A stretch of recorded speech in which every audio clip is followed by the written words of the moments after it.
আমি আজকে 2-3 কেজি কিল করে বাড়ি যাওয়ার জন্য নেমে পড়ি ফ্যাক্টরির ছাদের উপরে এবং নামার সাথে সাথে দেখি আকাশ থেকে একটা দত্ত এনিমি ল্যান্ড করছে এবং ও এনিমিটা আমাকে মারার জন্য গ্লোয়াল ভাঙা ট্র্যাক্টর চালু করে দিয়েছে এবং আমি তাকে এসে 3 দিন জাতা দিয়ে নক করে দিলাম।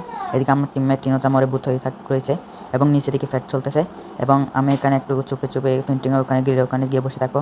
কেউ যদি ফিন্টিংয়ের রিভিউ দিতে আসে তার মাথাটা ফাটিয়ে দিব এবং এখানে আমি বসে থাকি। অনেক বছর অপেক্ষা করার পর কেউ আসতেছিল না এবং একটু ওদিকে তাকিয়ে দিকে একটা এনিমি তার টিমমেটকে রিভিউ জন্ম দেওয়ার জন্য আসতেছে। এখন ওর মাথাটা ফাটিয়ে দিলাম, যে আসছে তার মাথাটা ফাটিয়ে দিলাম এবং তাকে কিল কনফার্ম করে দিলাম। এবং তুমি চাইলে তোমার টিমমেটকে এখান থেকে সিনথুনো ক্যারেক্টার ব্যবহার করে রিভাইভও দিতে পারবা, যে আমি আমার টিমমেটকে রিভাইভ দিয়ে দিলাম এবং রিভাইভ দিয়ে একটু লুট টুট করলাম আমি এবং লুট টুট করা শেষ। এখন আমি আমার সিনথুনো ক্যারেক্টার ব্যবহার করে উপরে উঠে যাব। এই যে আমি উঠে গেলাম এবং একটু বসে থাকার পরে দেখি মাস্টার ট্রাক নিয়ে 2টা এনিমি এসে যায় এবং আসার সাথে সাথে আমার একটা টিমমেটকে নক করে দেয় এবং আর একটা টিমমেটকে নক করে দেয় এবং আমার টিমমেটগুলোকে কিল কনফার্ম করে তারা এখন পেন্টিংয়ে যাচ্ছে এবং তারা দুনো ভাইয়ের মাথা আমি এখন কীভাবে ফাটি তোমরা দেখো। ওর পেন্টিংয়ে গেছে, ওর মাথা একটা মাথা ফাটিয়ে দিলাম প্রথমে, যে একটা মাথা আরেকটা মাথা ফাটিয়ে দিব। এখন রিভেঞ্জ জন্ম দেওয়ার চেষ্টা করছি, আরেকটার মাথা ফাটিয়ে দিলাম। এখন কিল কনফার্ম করে দেবো। এই যে আমার কিল কনফার্ম করা শেষ হয়ে যায়, তোমরা একটা লাইক সাবস্ক্রাইব করে দিবা। এই যে আমার কিল কনফার্ম করা শেষ। এখন আমার টিমমেটকে মারে ফেলছে, যেগুলোকে রিভিভ দিতে যাবো আমি। এই যে